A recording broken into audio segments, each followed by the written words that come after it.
You better spawn on my side.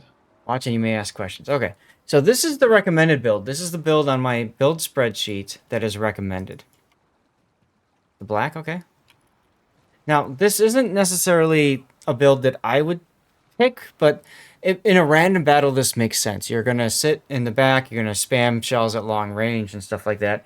You're not really well equipped for doing much on your own. You're typically going to be using islands and stuff. I'm going to tweak it a bit. For one, I'm not a fan of incoming fire alert. I'm also not a fan of demolition expert here. So I'm going to drop a couple of things. IFHE. What does IFHE give me with these 152s? I do pen 32 millimeters armor, so this is nice for chewing into armor and stuff, but I don't know that it's necessary. I'm going to go ahead and grab priority target because this to me is life. And then at one point, I think I'm going to want something else. I could either go consumables here, so I have quicker reload for radar and hydro, but mostly for the radar. Or alternately, I can go last stand. Honestly, I'm probably going to go last stand.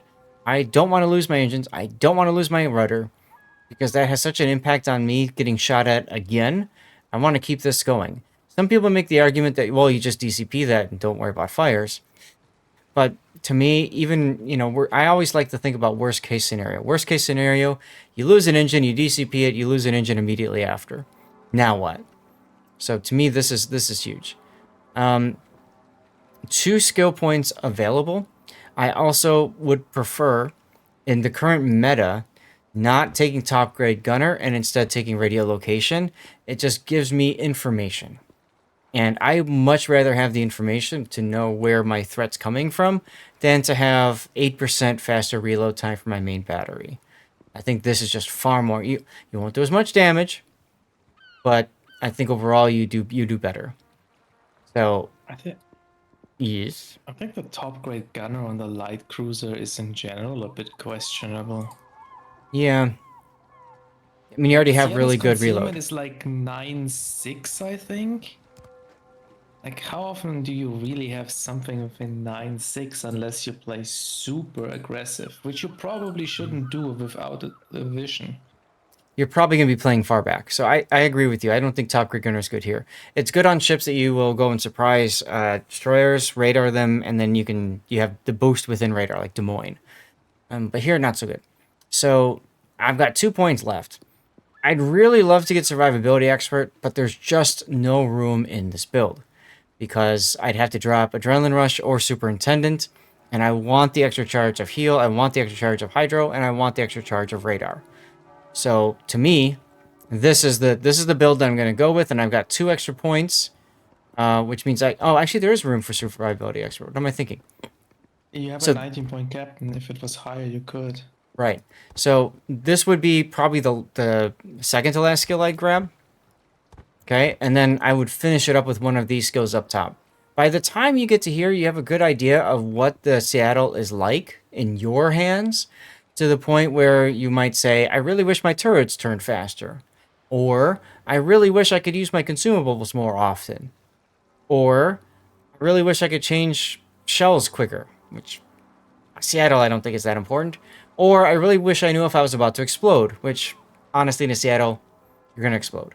So, I would say you go between grease the gears or consumables specialist, depending on if you want to keep your guns on target better or if you want to use your consumables better. So that's what I'm going to build right now. I'm going to run a 17 pointer with the idea that this is where I go once I get to 20. For upgrades, we've got main battery. We got main armaments. We've got the recommendation in the builds is to go for surveillance radar. If you don't play the Seattle much, which I don't, and you really shouldn't, there's no point in wasting the coal on that. Instead, just do engine room protection and call it a day. Aiming system makes perfect sense. Get your shells on target. Propulsion is good because your maneuverability is under 10 seconds. So because it's under 10 seconds, you can get away with going propulsion. You absolutely want to go concealment here. And then finally, you can actually decide here if you want to go main battery reload or if you want to go range. Your range is 14.3, which frankly is a little on No, the anemic it's side. more. You don't have the range upgrade. It's true. If I got the range upgrade, it would go up to 15.7, which is respectable. If you want to hide behind islands a lot, then you might want to consider double range. It's up to you, but the general idea is to use reload. But that's if you can position behind islands and fire over them or around them or whatever.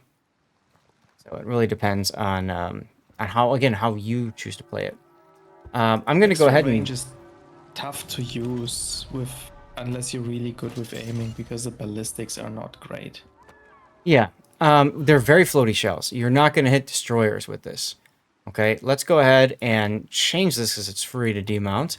Let's change this to 18.2 kilometer. You're shooting at carriers or battleships or maybe a cruiser that's sitting still or an AFK destroyer. That's about it. So I would agree most of the time you're going to go for close-up stuff. And then always rear protection in Seattle. And you probably fire reduction. You got good anti-air, but anti-air flag in general is kind of worthless. If you don't know what to do, just slap an anti-air flag on it.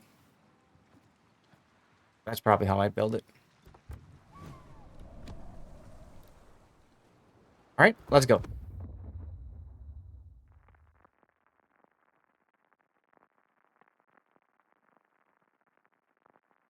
And, okay, good. I already... Cobra, you want me to play the black next?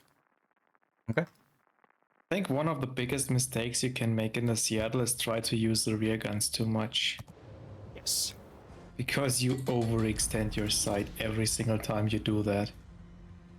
So the Seattle looks nice, but like this is a huge shell trap right here. This center part here is a huge shell trap. The thing about shells in this game is, especially plunging fire, this right here flat spot that's vertical actually can act to catch a shell and push it down into your citadel. You don't want that. Islands are your friend in the Seattle. So you can see I'm heading towards the nearest group of them. Most of the enemy, this is asymmetric. Most of the enemy is going to just kind of funnel over here anyways. But I'm still going to try to play this like it's a random for you. Nova, how's your install going, your update?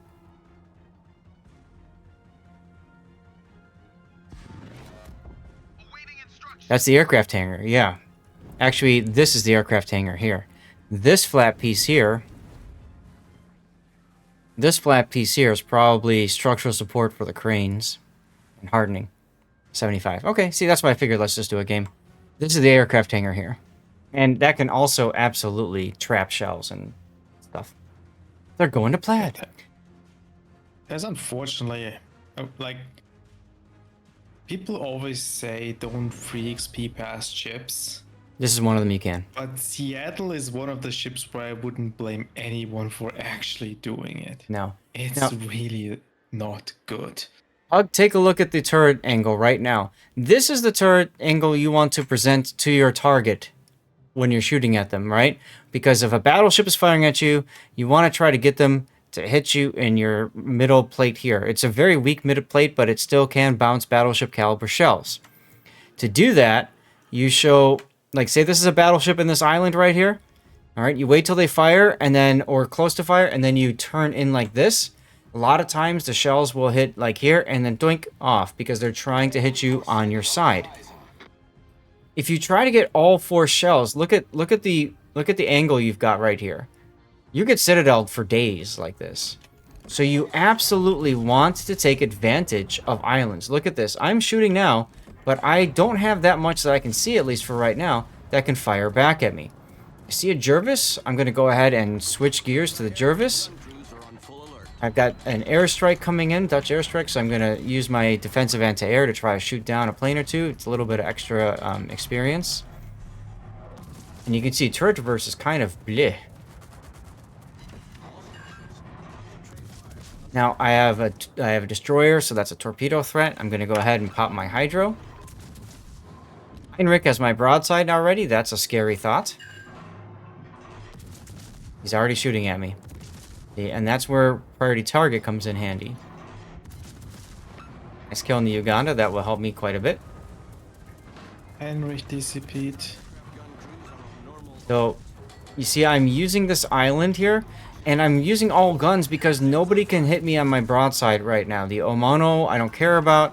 The only thing I'm worried about right now is that Prince Ido Heinrich, but he's behind the island from me. So I can absolutely afford to get all my guns out.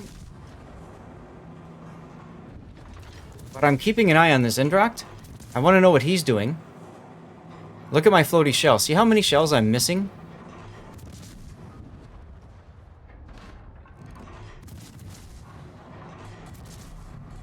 Now he's smoked up. I do have radar. I'm able to catch him, but he's right on the edge because this isn't the same long-range radar that you get with Des Moines and stuff. Okay, I managed to kill him. Great. Just as the Prince Ido comes around this corner, if he's looking at me, I'm really hella screwed. Right? So I'm going to instinctively pull into this island here. I'm going to use this island to do two things. One, block potential shells from him. I want to duck in for hiding. And two, you can see there's a Leon in front of me. I can absolutely out-tank the Leon. Now, comes the part you should never do at home, kids. Charge! I'm gonna turn the ship so I can show you what kind of angle you can get away with for a rear turret shot. And you can see just how easily I lose my engines and how easily I took citadels there. Look at how bad the front turret angles are. Look at how bad these front turret angles are. Look at this. I have to be aiming here. That's a lot of broadside just to get my front guns. This ship is terrible when it comes to firing at long range, or at close range, while kiting away, which is what you want to do in a cruiser. So if you can't hide behind an island, you're kind of screwed. See an Indirect that's coming up. I'm going to switch to AP. Don't worry about him. I'm just trying to talk through kind of like something that I might do. And you saw how the bots all reacted to me turning broadside there. Did you see how they all went and turned to me? That's exactly what happens in a random battle. Islands are your friend in this ship. Otherwise, you're just going to get wrecked. I got one targeting me. I have no idea who it is. Nobody now. Now I know it's safe to possibly work to this island here. Need to duck into this island to get safe. Colorado got stuck on another fire. Good. Yeah, that's the problem. You've trained yourself, right? By this point, to play long-range kite, hide-and-go-seek games with the Cleveland especially, which is good at it, or Helena even is fine. And then you get to this piece of oomph, and now what? You know? This ship completely lets you down. So, you're better off just ignoring, as Grunty said, you ignore the front turret, you ignore the rear turret, and you just do this, okay? That's it. The only time that you unmask your rear turrets is, think back to the earlier part of the game, when you have zero threat of any sort of battleship shells hitting you in the, in the no-nos. The other thing, too, is, it's the end of the game. Now, sure. In a random battle, I might still be afraid of doing this, unless I know, like right now, I know we're going to win. So, by all means, go broadside, get those extra few shells in, and if you get smashed, whatever. But this ship requires so much more precision and care with your positioning. It's just a very frustrating ship to play. Still, I did second place, and that's fun. But it was a very scared second place, or third. You notice how many times, like, I put myself on the line just to illustrate what can happen. And you saw what happened. You saw how much I got punished by this battleship AP. The Leon hit me with 5 shells for 20, almost 22,000 damage. 5 shells and that's it. 22,000. Colorado smacked me for 1 for 4 grand. It's not that bad. It's just a full pen. Ow. You know? Look at the It armor was a layout. citadel from the Leon, otherwise he couldn't do that. Absolutely, it was a Citadel. And that's low caliber shells. Imagine what the high caliber ones do. That's right. That's a tier 7. Imagine that's the tier 9. The Alsace, right? Or even a tier 10, because this ship can go to super ships, right? So that hurts. This is only a 102 millimeter belt. Only 102. Anything that's greater than 60 degrees, so 60 to 90, that's going to be a pen, and that's going to hurt. And that's going to go right in. It's going to go right into the Citadel. Bam. Right there. It's the problem. You basically have to... You're going to wiggle like this. A shark. But you saw how bad the turrets were, especially kiting away. You're like this. I mean... Also, try to show no side to ships. Not ships. No side to battleships and heavy cruisers. You can possibly get away with sides to light cruisers, like I was doing that to the Amano. And most destroyers, you can get away with showing side. Up close, you don't want to give side to French destroyers, maybe Russian destroyer or Soviet destroyers. What else am I forgetting? German gunboat line. Thank you. The German gunboat line. I knew I was forgetting one other one. And a druid. Well, yeah, but that's small caliber. It's not really going to Citadel. It's just going to chew in and full pen. I'm pretty sure the druid can citadel that at a certain range at least. Just about anything can Citadel 102 at a certain range, yes. But, you know, at medium to long range, look, if you need to make a turn, you want to do it when you know that there's no battleships that can punish you and shoot you, and when you know there's no heavy cruisers that can punish you and shoot you.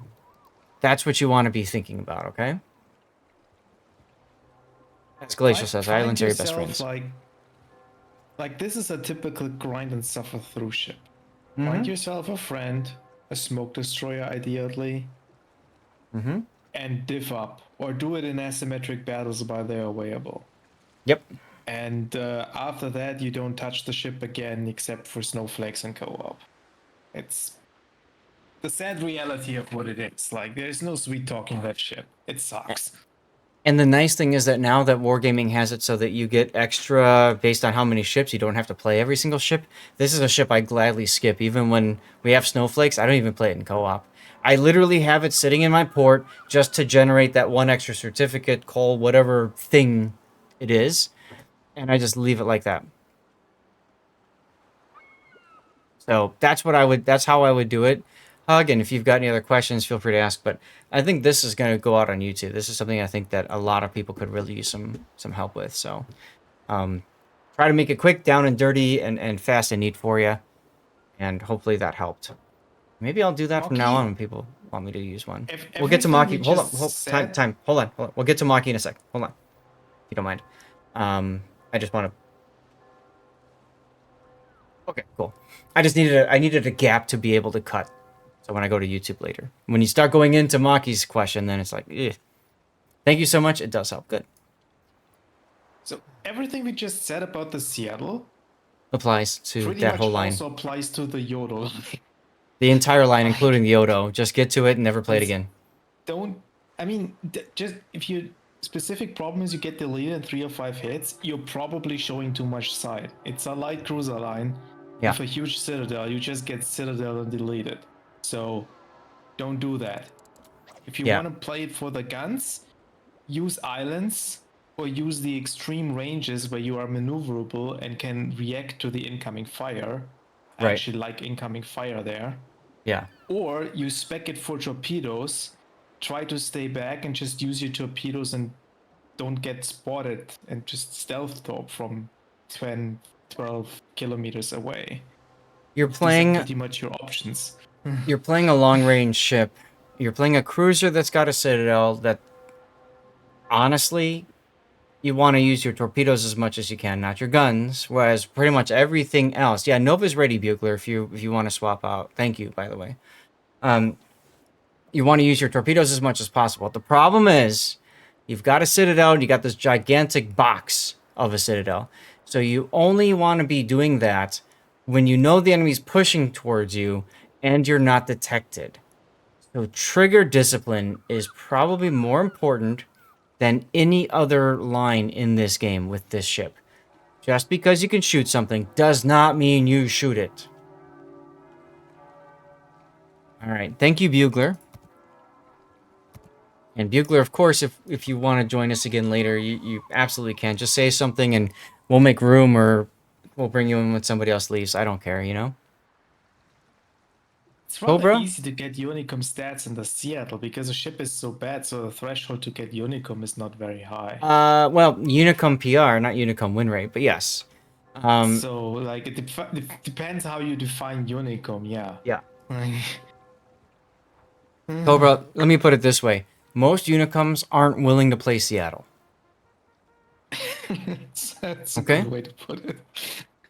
That's all there is to it. The ones that do play Seattle are the ones that are like, hey, I'm bored. I want a challenge.